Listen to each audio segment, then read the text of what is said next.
Hey SmartPack fans, welcome to the third and final video in our limited series on equestrian workouts to help you with your everyday riding. Today's workout, we're going to use some items that you would find around the barn. It's going to be really fun. We'll demonstrate each exercise and we'll talk to how it pertains to you as the rider. I'll be going through the exercise alongside Tori and she'll show me how to do them correctly. To get the full effect of the workout, be sure to pay attention to the screen for details. Ready to get started? Let's do this. So always make sure that you're doing a proper warm-up and cool down. For this workout, we're going to go through each exercise for 1 minute. You're going to repeat 3 times through and it should take you about 25 minutes or so. So step up to a great lower body exercise. We're going to utilize the hay bale today. So what you're going to want to do is do this for 1 minute through, alternating legs as you go. So you're going to step up on the bale with one foot, all the way up to the top, step it down, and then you're going to come up with that opposite leg than when you started. So what I want you to think about pulling through with that foot that's on the hay bale. So like heel down, all the way up, nice and powerful. Step it down, keep that chest up. Perfect. So you're gonna go through this again for about 1 minute.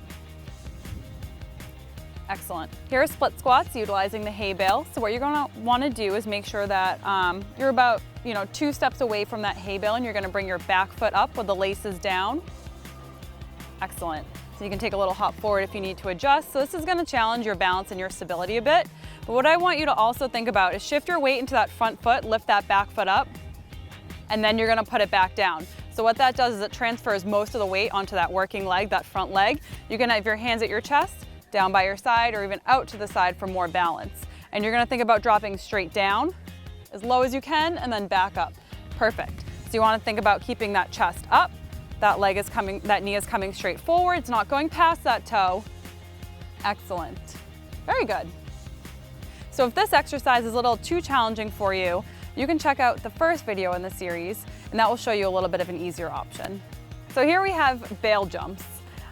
So what you're going to want to do is you're going to come into your squat position. You're going to create that power, push up off the ground using those arms, and then you're going to step it back down.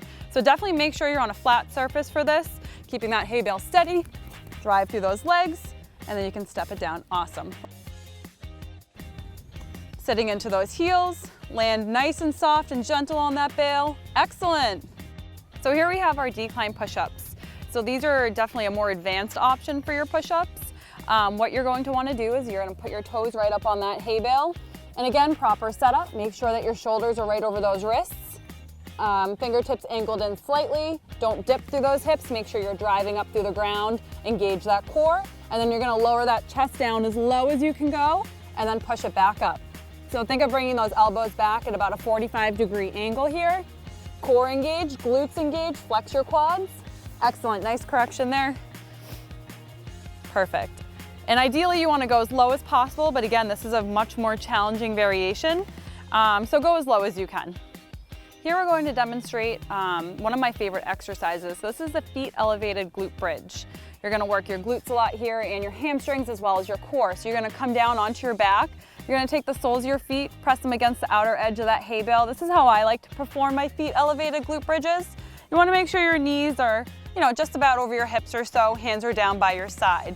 You're going to push your feet into that hay bale, contract your glutes, contract your core, bring those hips up, and then drop it back down. So you're going to curl those hips up. And remember, don't take too much of an arch into that lower back. Keep those shoulder blades on the ground. Drive your feet into that hay bale. Make sure you get that 1 second pause squeeze at the top. Feel those glutes and then lower it back down. Imagine your energy shooting straight forward through those knees and then nice, slow, and controlled. Up and then down. So here's a great exercise that we actually do probably almost every time that we're at the barn, but we're going to do farmer's walks with our water bucket. So you're going to make sure that you pick a challenging distance. If that doesn't work for you, you can always time yourself. You can do 15 seconds down on one arm, 15 seconds back on the other. But here we're going to start with our left arm. So make sure you have good form when you pick up your bucket. You want to sit those hips back, chest up, back flat. Pick up that water bucket. Try not to sway to the side that it's heavy. Really use that opposite oblique to stand tall. So you're going to walk down. Be careful not to spill out all that water. You're going to drop that bucket down. And then most importantly, make sure you switch hands.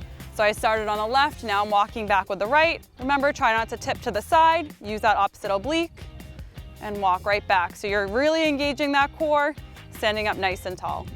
Thanks for making it all the way through our limited series of workout videos. If you missed our first two, you can find them on YouTube, Facebook, Instagram, or our blog. If you do any of these exercises at your barn, tag us on social media and let us know. Have a great ride.